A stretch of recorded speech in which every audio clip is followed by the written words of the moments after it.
SMD Law is the official law firm of the Spartan Nation. Check them out on the interwebs at smdalaw.com or at 866-529-3537. No matter where you are in the state of Michigan, Upper Peninsula, Lower Peninsula, it doesn't matter. They have an office near you. So whether you need to send a letter to an annoying neighbor, or you're a criminal and you need defense, maybe you just have problems with elder law, check them out, smdalaw.com today. The official law firm of the Spartan Nation. Call them first, then you act. All right, Ferris State coming up this weekend is a good challenge for us. It's been a good rivalry, I think, over the years. Back when we were both in the CCHA, obviously, we saw them a lot more, 4 times a year than we do now. But played them last year, had a real good series, and I expect the same this year. And we've got a Spartan, Bobby Daniels, coaching the team there. He does a great job.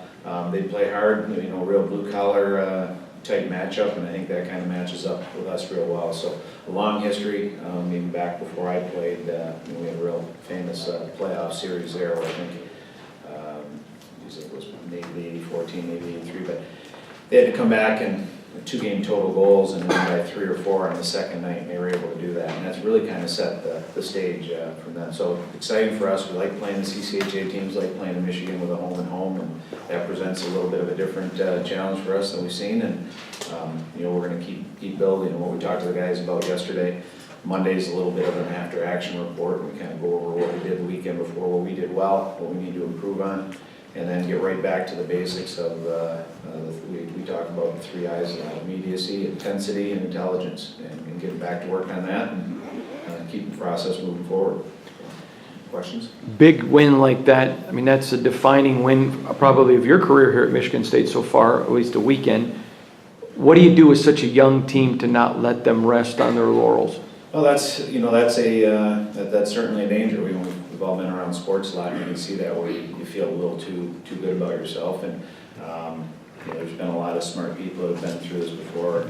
John Wooden would talk about that.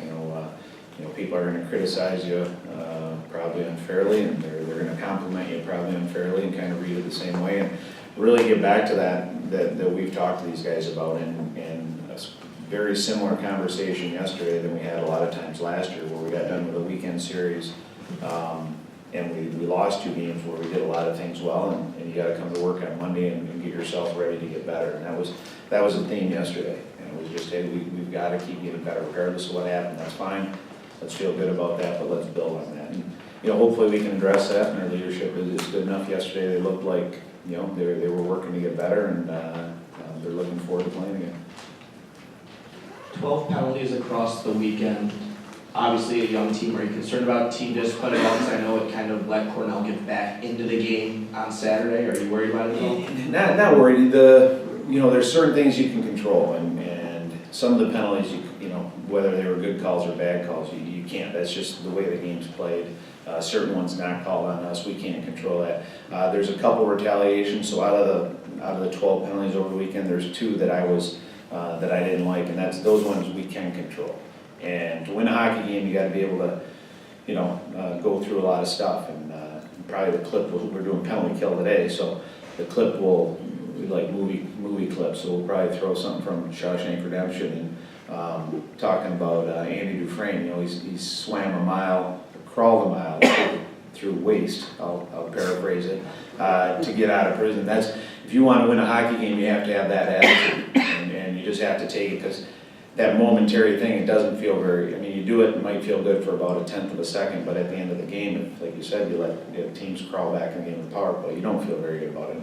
And the second clip we would show them would be the guys singing the song and celebrating after a sweep. That's your end goal. It's not momentarily personal satisfaction. So those are ones we can control. That's 2 plays, and I think we'll be able to stamp that out. You guys, obviously, that's a huge confidence booster to get a sweep like that against a ranked team. But with Lefferman, how much maybe did it boost his confidence, just the performance that he had over the weekend, or how will it? Well, it should. You can learn and you can gain confidence through any type of game. You can have 50 saves and lose a game 2-1, but when you win, there's an extra thing there. There's a lot of pressure on him. Those were 2 different games, but both were tight games going into the third. You know, the first game it ended up 5-2, but that was 1-1 going into the third. The other one was 4-1 early in the third. We kind of had a battle there towards the end. So two different types of games, and I think last year John was fairly even, but he had some, you know, he'd have a good night and a bad night. And a bad night, he always came back from having an off night and played very well, but putting those back to back, you know, if you want to be the guy, you've got to be able to do that. So, you know, for him it was outstanding. I think you like having a guy in the net where the team has belief and you know, he makes that save and kind of picks the guys up. So he did a great job, and it should lead to it. And again, though, he has to have the same approach. It's not, hey, this is good enough. It's, hey, that's good. That's something to build on, and let's get better. Why do you, can I follow up with that real quick?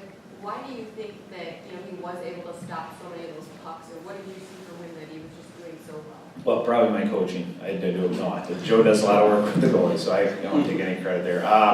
You know, just getting better and mature, and if you look at him, I always like goalies when you're comfortable behind the bench when the goalie kind of makes it look easy and they're controlling their rebounds and they're square to the puck. And I think John did a great job, and he was out and he was confident in his positioning. And I think our guys did a good job too. I think there was a lot of scrums where pucks didn't get to the net or they weren't able to get a second shot, and we defended it. We can defend a little better, but I think all those things play into it. So he doesn't have to worry about the second, third shot and the backdoor play, and he can be out and square. But you know, it's you know, physically and mentally maturing, and that's what goalies do. He's a junior now, and his progression has been nice from his freshman to sophomore year to where he's at right now, and that's what we expect to see out of all our guys. Dan, you guys now have a power play goal in all 4 games, and on 33% of your power plays, you're basically converting. So what are you seeing from that unit that's doing so well with the puck in the net?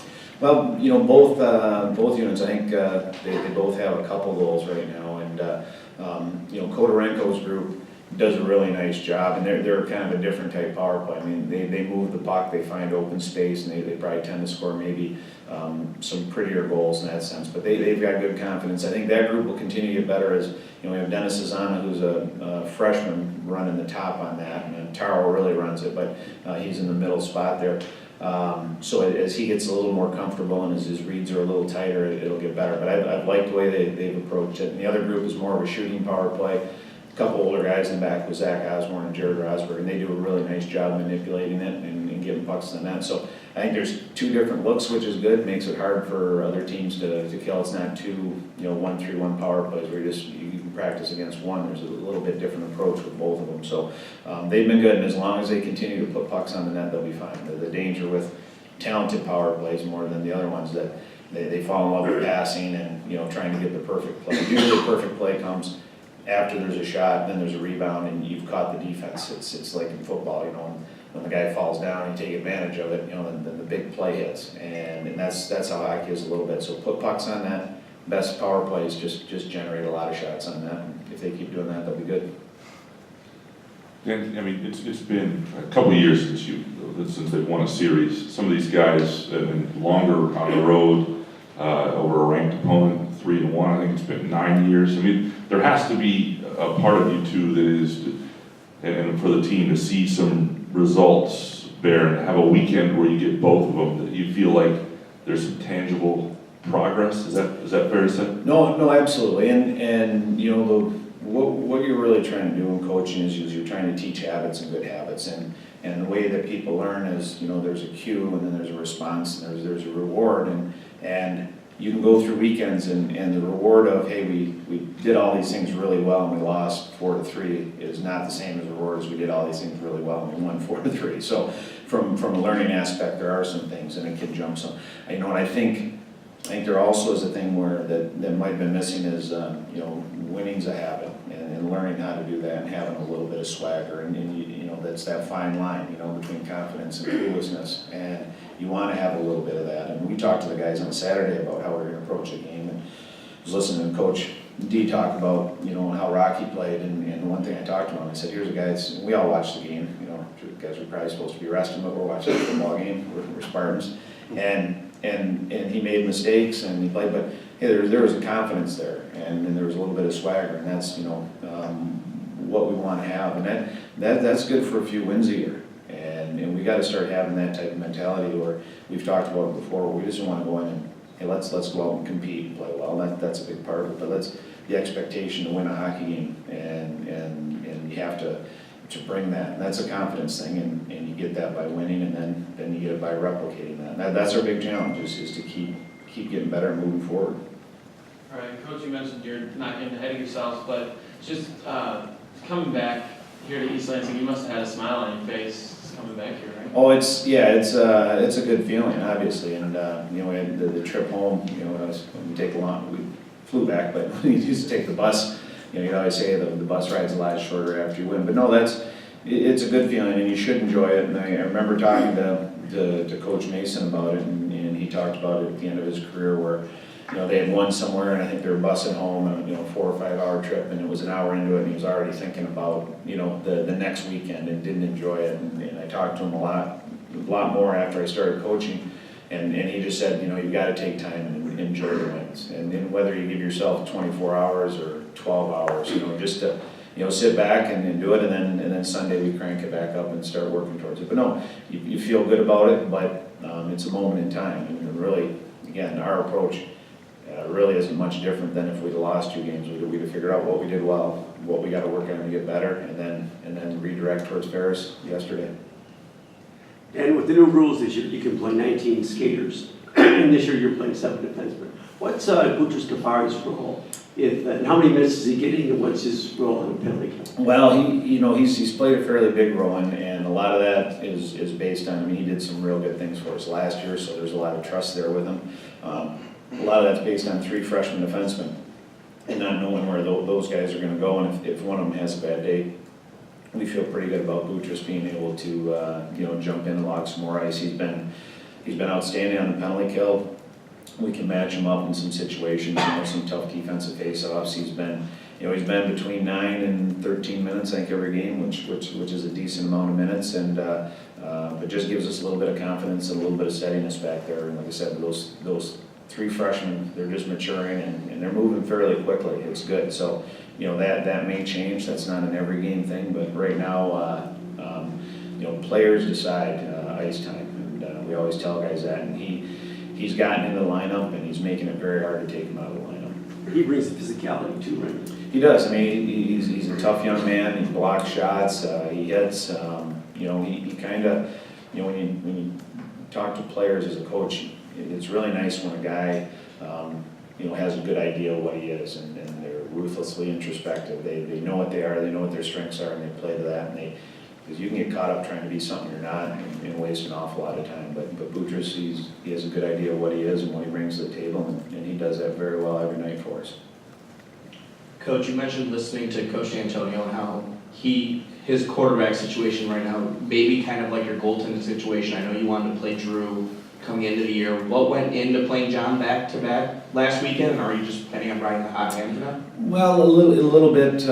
You know, Joe and I talked, and Chris and Fasty, obviously, after the game on Friday, and I think, you know, we just all took our temperature, and I think all of us just said, hey, he was really good tonight, and he probably deserves to go back in. And again, you want to reward that, and the flip side of the coin is you have to address that with Drew, and Drew's done a great job for us, and he will play. But you know, that's the battle it is right now. And Drew, I think, understands. I mean, he's an 18-year-old true freshman. There's not a lot of 18-year-old goalies in the NCAA. It just doesn't happen. Most of the freshmen are about 20 coming in. So he's been very valuable for us. I keep telling people he's going to win some games for us this year. He'll be back in that probably as soon as this weekend. We haven't decided that, but that's the battle it is, and we make those decisions game by game. But again, just kind of like Boutros, John made it hard for us to take him out. That's the player's job, is to make it hard on coaches.